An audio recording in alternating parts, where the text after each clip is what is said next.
everyone for great presentations. Thank you.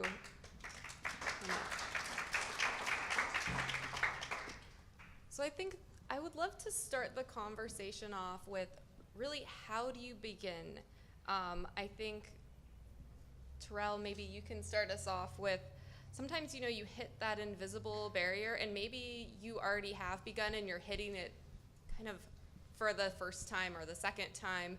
How do you kind of overcome that? How do you figure out ways to really move on? And maybe you can draw on a story. Tell us a little bit of a story of maybe when that happened. How did you actually figure out how to open that next door? Great question. I'll do my best, either with a short version or long version. I got to tell you, folks, the barriers are there. They're inescapable. Trying to navigate around a complex situation is going to be hard. I remember my first contract with Lease was an open door that really didn't give me the value that I thought, or the compensation equal to the service we were providing. So I invested almost 2 years, proof of concept, if you will, thank you, to develop proof of concept. And I found that it was devastating for me, because we needed to have some monetary value in order for us to be able to sustain ourselves. And what that relationship was unsustainable. But we stayed there, and the results of that hard labor proved to be very beneficial in the future. And I'm going to pass it over to Nat. I think you mentioned that you needed to develop, let's see, what did you say? You said that before you can start a crowdfunding or crowdsourcing campaign, you need to already have a social media presence. Can you talk a little bit about that, and how do you kind of transition that from, say, your regular old Facebook account that's got, you know, pictures of your mom and your dog on it, to something where you can actually start to monetize your community in a way that really supports the creative work that you're doing? Well, I think on social media, it's kind of a combination of and well, I guess I should say, as an individual artist, this is my tack. Because if you're like Shunpike or some other nonprofit, it might be different. But if you're a really small organization, or if you're one person, it's sort of like a balance between presenting things that are personally interesting to you and filtering out things that you might have the desperate urge to shout out into the ether that are totally irrelevant to your larger mission. You know, you have to, I don't know, like, especially on Facebook, there's a lot of oversharing or talking about your all kinds of things. Anyway, I guess it takes some discipline to make well-crafted messages that are relevant and also interesting to you, because it's important. Why would you be on social media if you don't want to share something that's interesting to you? But just kind of having some intentionality about what you post. Yeah, because if all you do is whine all day and talk about bad stuff, then nobody is going to want to engage with you and give you money. So, you know, I think it's really important. I mean, it sounds like, it's a little harsh to say that point blank, but it's super important to create that kind of presence.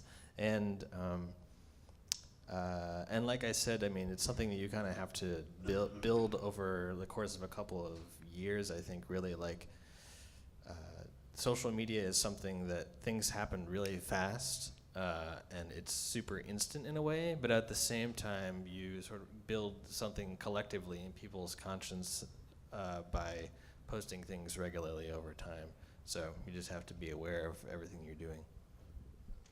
Kenji, how do you use social media as part of kind of the, I know that Fab 5 has at least a Facebook account. I did a little bit of digging, yeah. But you know, how do you kind of curtail your message? And I think a lot of us struggle with, maybe there's a few stakeholders or a few quote unquote staff that have access to those accounts. How do you kind of navigate that to make sure that the voice is consistent, or do you not worry about that at all? It's a good question. I'll be really honest and just say that we really suck at using our social media, and we have a lot of issues. That's actually something we really are trying to work to improve constantly. We have a Facebook and we have a really dead Instagram, and really we just use Facebook to communicate with our students, and send messages to them, let them know when our programs are closed. Things like that. And so really our social media is more of a tool just to communicate with our participants. And when it's most successful is when they take that into their own hands and push out our message farther. The biggest way that we do outreach within our organization is through our young people. So our young people are really the ones who bring new participants to our programs, share those types of things on social media. And our staff really are just, to be honest, we're just really inconsistent with that. So, that's really, you could say we use it, and you could also just say we don't really use it. But it works for us in the meantime. You need to take some tips from Nat, I think. Yeah, I think we need to connect more. Cats. Yeah, the cats. Vanessa, I'd actually like to kind of go back to the root of the question about how do you begin. I think a lot of us, when we think of space, we think of how do we find the space, and then the next thing I always think of is how do you negotiate a lease? I don't have market value money at my disposal, and I don't think most of us do. How do you do that? What is your perspective on that? Well, it's really a great question, and I love being asked the question because that looks like the scariest part of acquiring space, and it isn't. I guess hasn't been for me. I feel really, really fortunate in that I'm an extrovert, so I make relationships, and that's basically how I've gotten every space I've ever gotten in, the 2 decades of running space in Seattle. I make a relationship. I look at space. I make a connection to the neighborhood that I'm in, or the neighborhood I want to be in, or a building that I'm super interested in. And I go in and I'm a nosy busybody who goes in and says, hey, what's happening here? What are you doing here? And I just kind of really make a connection, a really personal connection with the people who are either working in the building or who are associated with the building or associated with an event that has happened in a building. And then I try to make a relationship with the landlord. And it does take guts, because you're gonna probably talk to a total stranger who's got dollar signs in their eyes, and they're, wanna get maximum money for their space. But everyone is charmable. And everyone actually, deep down, people really want their communities to feel interconnected. And I've actually never met a landlord who was not supportive of the arts on some level. I think, for example, if you're gonna do something with a band with a lot of noise, well, probably the library is not a good choice. You know what I'm saying? Really assess where might be a good choice for what you wanna do, and build relationships. I think that's really key. There's spaces everywhere. Well, and more spaces. Does that answer your question? That definitely answers my question. But I want to say too that sometimes it doesn't work out. We were talking about failure. Sometimes you start a space and you realize this isn't the right space, and that's not a bad thing either. You can sign a lease and make something work for a year, which is, I guess, another thing that I wanted to say, just one other thing, which I do think is important. Don't feel like you have to change space right away. A raw, unfinished space doesn't immediately need to be remodeled into a yoga studio. Take your time with it. Let yourself have an experience without investing a huge amount of money. Just cover that rent and really.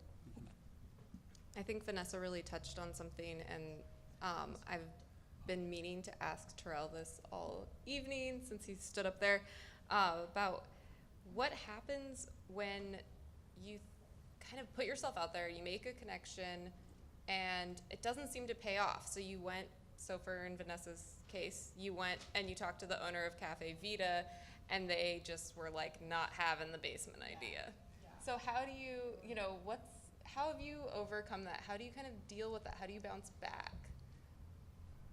From my personal experiences, I don't give up. I continue to plant more seeds. and then water the hell out of them. It's important that you persevere, folks. Because eventually, if you keep on knocking on that door, if you keep on getting what you came to try to use to develop your idea, someone's going to believe in that idea. They're going to at least give you an opportunity to show it. So I'm hoping I'm answering the question. If I'm not directly, just push me to the place where I can. But I have been in some very difficult spaces in terms of trying to communicate the value that UTB brings. Once again, no one's going to always give you the signal that you're good to go. So I hit a lot of red lights, but I don't give up. And on occasion, I will find or seek seasoned professionals who can maybe help me plot a different course and help re-navigate. So it's really about identifying your resources too, and seeing if you can tap into those assets that can give you a different outcome. I totally agree with that. I completely agree with that. Persistence, stubbornness, all of that. Yeah, I totally agree. Kenji, is that something that you, you know, how do, you know, you're talking about going all in, and it sounds like you've found space through a few different, through like a program that's very similar to Storefront Seattle, and found funding through granting organizations and that sort of thing. Was it right off the bat successful, or, you know, how does that translate into your experience? I think, tell me if I'm not getting at your question. But I think for us, it really was a gamble, like going in all the way. You know, it wasn't successful at first. This was something, having a space for us was something that was really new for our organization. It was really an experiment. It was a 6-month experiment where we were just kind of testing this idea out. And there were times, you know, in that 6 months where there's nobody in our space maybe for one night, or, you know, we moved into a space that had crazy leaks and mold and all sorts of crazy stuff. We did a ton of work to get that space up and running and really safe for youth to be in on a regular basis.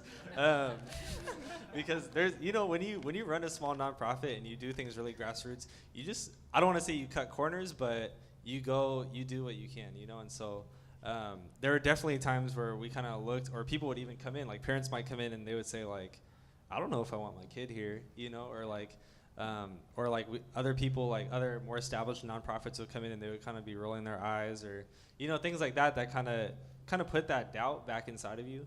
But really, it's just more fuel to keep pushing through and keep improving. And we're really lucky to have a really supportive community, really amazing partners that are more interested in uplifting us than putting us down. So I think a lot of it has to do with that too. So Nat, kind of when I started asking that question, I thought of you because I thought of how do you kind of set those goals when you're doing a funding campaign, and how do you know that they're going to be, or do you set the goals? Is there a way to start like measuring what is realistic? How do you start to assess? Because jumping into it really blind to me seems pretty scary, as like, well, I'm gonna need $100,000 or whatever it is, and is my social network going to support that? Like, how do you start to gauge that? Is that something that you kind of took an assessment of before you set a goal, or is your experience more open-ended, especially with like the project funding process?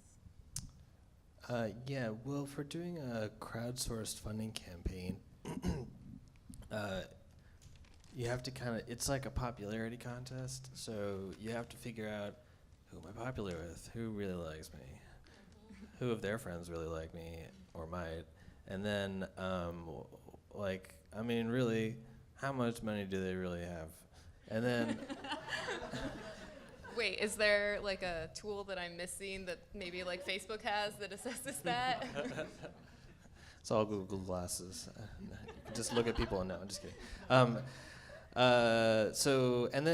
So you have to, you know, for my project, I built a budget and thought about how much money I actually need to make my project successful if I did get that amount of money? Then thought about, do I have the people in my network to be able to donate? And then like think about, you can do some serious math. Like, I think these people might want to give at X number of people might want to give at this level. Do I have a few closers who are gonna come in with a big amount, like my dad? Can you talk about Just like kidding. what that level But- is, like what kind of Okay. your reality is? Sure. a So little bit? like, I mean, for somebody who's an independent artist, we're all broke. So what's the amount that you can really ask all your friends who follow you on social media to give? It's probably not very much money. I know I don't have very much money to give to other people, so they don't either. And then, there are some people in your life, or maybe who are in your friends' lives, who maybe have a little more money, and you just sort of think, well, can I do a personal ask for them to give more money? And and then you just in doing some research, I mean, you can probably count on like 1 in 4 people who you ask or who see your post to actually give any money. So so it's all just kind of math, like figuring out, well, can I make that happen that way? Does that make sense? Yeah, definitely. And I think that brings up a really good point of where do those personal touches really matter? And I'm just gonna go down the line, and I'm gonna start with Vanessa because I think you touched on it, but I'd like to give you a minute to think about that a little bit more. Of where does it really matter? Like when should you make that phone call? When should you go and when should you write a thank you letter? Like, we all have so many things that we're doing, and we don't always have the luxury of time.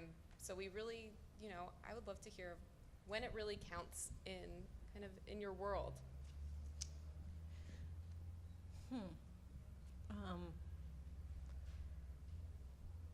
Well, first of all, I always go to the people that are actually using my space, that are actually getting the benefits of talking about their work, that are actually making the community within the studio, that are committed to making work over the long haul. And, that's where I really start. I really start in a personal way there. And, I use social media a lot, and I feel like a connector. Maybe it's around ideas. Maybe this is a slight difference than, I don't know, Nat.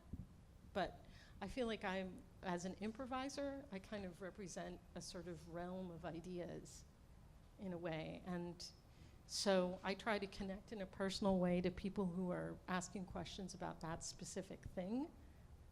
And then I also do, I don't know, I'm not exactly sure. I mean, I thank a lot of people. There are a lot of people that come in and make amazing work in my studio, and I'm incredibly grateful that they get to share their work. So I guess that's really the primary place for me. Yeah, maybe I'll have other ideas, other thoughts, I don't know. We can come back. Could you reframe the question, Ashley, for me? So, yes. So when do you spend time, or how do you spend, let me reframe the question for me.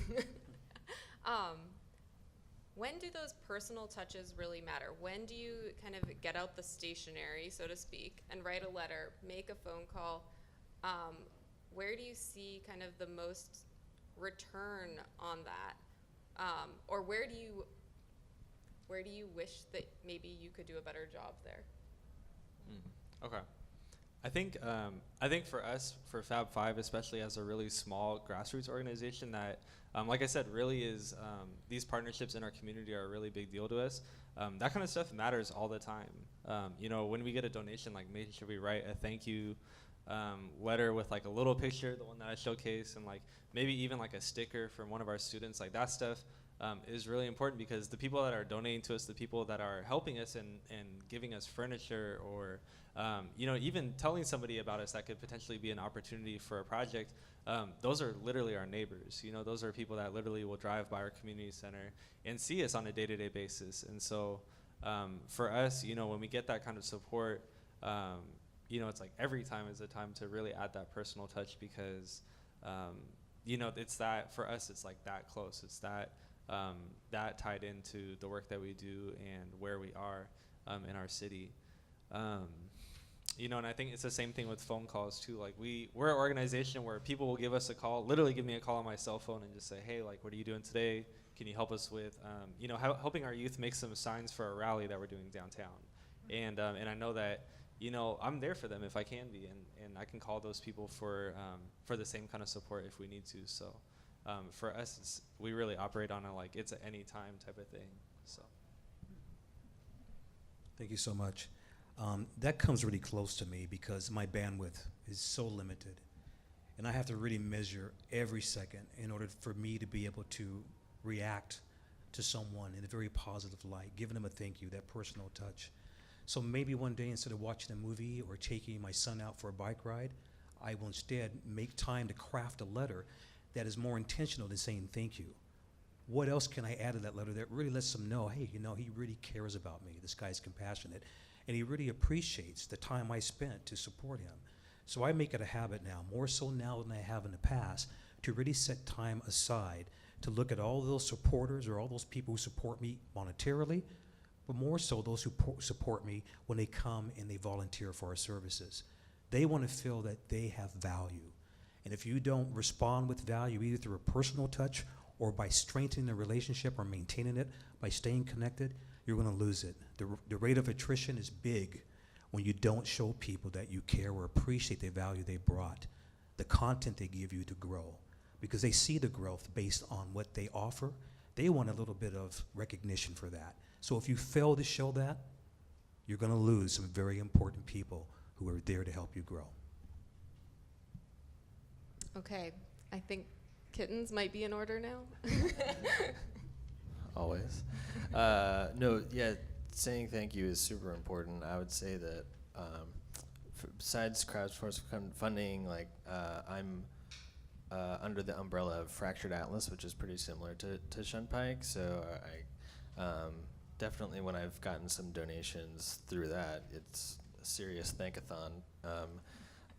Because, what else? You have to. It's so important. At the same time, I think Terrell kind of touched on this too, but being engaged, people who are engaged in your work, it's important to engage in their work. It's like a way of saying thank you also, and sort of continuing to grow that source of that sense of community.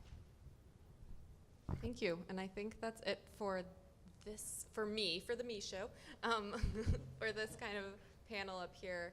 We're gonna take a break and you can enjoy some refreshments. I think we have some food, maybe dessert. I'm looking for dessert.